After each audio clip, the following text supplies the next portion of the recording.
জুবিন জীয়াই থাকোঁতে জুবিনৰ ভাল কোনে কৈছিলে? অখিল গগৈ কৈছিল নে লুৰিণজ্যোতি গগৈ কৈছিল নে গৌৰৱ গগৈ কৈছিল নে হিমন্ত বিশ্ব শৰ্মাই কৈছিল? মই জুবিনৰ ওপৰত যেতিয়া আক্ৰমণ হৈছিল 2020ত মই কি কৈছিলোঁ? যে মৃত্যুৰ পিছত জুবিনক সন্মান দিব নালাগে, জীয়াই থাকোঁতে জুবিনক সন্মান দিয়ক। ভূপেন হাজৰিকাক আমি জীয়াই থাকোঁতে সন্মান নিদিলোঁ, মৃত্যুৰ পিছত যিমানে সন্মান নিদিওঁ কিয় তেওঁ দেখা নাপাব। 2020 চনত মোৰ এতিয়াও ফেচবুক পোষ্টটো মোৰ আপলোড হৈ আছে। মই কৈছিলোঁ জুবিনক জীয়াই থাকোঁতে সন্মান দিয়ক। গতিকে সেইটোতো আপোনালোকেও কোনো লিখা নাছিলে, লিখিছিলে নেকি কোনোবাই? মইহে লিখিছিলোঁ, গৌৰৱ গগৈ লিখিছিল নেকি? কোনে লিখিছিলে? হিমন্ত বিশ্ব শৰ্মাই লিখিছিলে।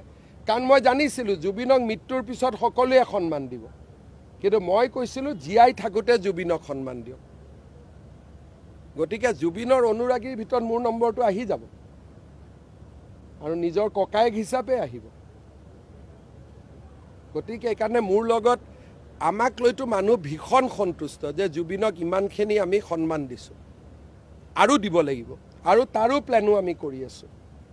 আগতো আমাৰ বহুত পৰিকল্পনা আছে। আৰু জুবিনৰ দোষীসকলক যে এনেকৈ আনিম, আজিতো ছিংগাপুৰৰ পৰা এজন হ'লেওতো ধৰি আনিলোঁ, কেতিয়াবা অসম পুলিচে আগত পাৰিছিল নেকি? গতিকে এই কথাটোলৈ যিমানে ৰাজনীতি কৰিব, মইতো ৰাজনীতি কৰাটো নিবিচাৰোঁ, কিন্তু ৰাজনীতি কৰিলে লাভটো মোৰ হ'ব। সেইকাৰণে ৰাজনীতি কৰক নকৰক কংগ্ৰেছে চাই লওক, নকৰিলে মোৰ লছ, কৰিলে মোৰ লাভ। এইটোতো পূৰা ৰাজনীতিয়ে কৰি আছে না। জুবিনৰ অনুৰাগীবিলাক খুব সন্তুষ্ট যে অসম চৰকাৰে এটাৰ পিছত এটাকৈ গ্ৰেপ্তাৰ কৰিছে, তদন্ত কৰিছে, আৰু জুবিনৰ অনুৰাগীসকলে ভাবিবই পৰা নাছিল যে অসম চৰকাৰে ইমান ক্ষিপ্ৰতাৰে কাম কৰিব। প্ৰত্যেকজন জুবিনৰ অনুৰাগী মোৰ মোবাইলত মেছেজ দি ভৰ্তি হৈ আছে কেনেকৈ আপুনি ছিংগাপুৰৰ পৰা আনিলে, তেওঁক বিদায় দিলে, ইমান ধুনীয়া মাটিত তেওঁক শেষ বিদায় দিলে। জুবিনৰ অনুৰাগীবিলাকতো এতিয়া 10% মোৰে অনুৰাগী হৈ গৈছে যে জুবিন দাক আপুনি ইমান সন্মান কৰিছে।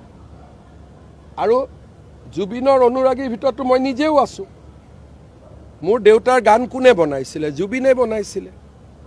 জুবিনৰ অনুৰাগীৰ কম্পিটিশ্যন হ'লে মোৰো নামটো 1ৰ পৰা 10ৰ ভিতৰত থাকিবই। জুবিন জীয়াই থাকোঁতে জুবিনৰ ভাল কোনে কৈছিলে? অখিল গগৈ কৈছিল নে লুৰিণজ্যোতি গগৈ কৈছিল নে গৌৰৱ গগৈ কৈছিল নে হিমন্ত বিশ্ব শৰ্মাই কৈছিল?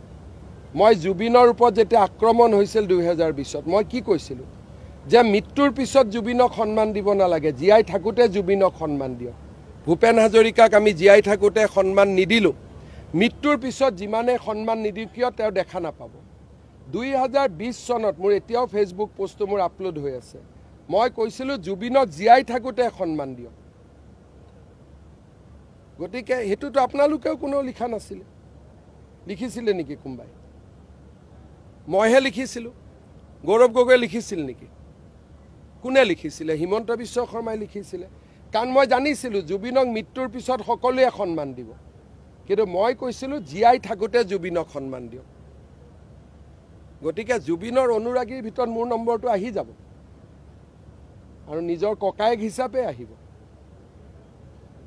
গতিকে এইকাৰণে মোৰ লগত আমাক লৈতো মানুহ ভীষণ সন্তুষ্ট যে জুবিনক ইমানখিনি আমি সন্মান দিছোঁ আৰু দিব লাগিব, আৰু তাৰো প্লেনো আমি কৰি আছোঁ। আগতো আমাৰ বহুত পৰিকল্পনা আছে। আৰু জুবিনৰ দোষীসকলক যে এনেকৈ আনিম, আজিতো ছিংগাপুৰৰ পৰা এজন হ'লেওতো ধৰি আনিলোঁ, কেতিয়াবা অসম পুলিচে আগত পাৰিছিল নেকি? গতিকে এই কথাটোলৈ যিমানে ৰাজনীতি কৰিব, মইতো ৰাজনীতি কৰাটো নিবিচাৰোঁ, কিন্তু ৰাজনীতি কৰিলে লাভটো মোৰ হ'ব। সেইকাৰণে ৰাজনীতি কৰক নকৰক কংগ্ৰেছে চাই লওক, নকৰিলে মোৰ লছ, কৰিলে মোৰ লাভ। এইটোতো পূৰা ৰাজনীতিয়ে কৰি আছে না। জুবিনৰ অনুৰাগীবিলাক খুব সন্তুষ্ট যে অসম চৰকাৰে এটাৰ পিছত এটাকৈ গ্ৰেপ্তাৰ কৰিছে, তদন্ত কৰিছে, আৰু জুবিনৰ অনুৰাগীসকলে ভাবিবই পৰা নাছিল যে অসম চৰকাৰে ইমান ক্ষিপ্ৰতাৰে কাম কৰিব। প্ৰত্যেকজন জুবিনৰ অনুৰাগী মোৰ মোবাইলত মেছেজ দি ভৰ্তি হৈ আছে কেনেকৈ আপুনি ছিংগাপুৰৰ পৰা আনিলে, তেওঁক বিদায় দিলে, ইমান ধুনীয়া মাটিত তেওঁক শেষ বিদায় দিলে। জুবিনৰ অনুৰাগীবিলাকতো এতিয়া 10% মোৰে অনুৰাগী হৈ গৈছে যে জুবিন দাক আপুনি ইমান সন্মান কৰিছে। আৰু জুবিনৰ অনুৰাগীৰ ভিতৰতো মই নিজেও আছোঁ। মোৰ দেউতাৰ গান কোনে বনাইছিলে? জুবিনে বনাইছিলে। জুবিনৰ অনুৰাগীৰ কম্পিটিশ্যন হ'লে মোৰো নামটো 1ৰ পৰা 10ৰ ভিতৰত থাকিবই।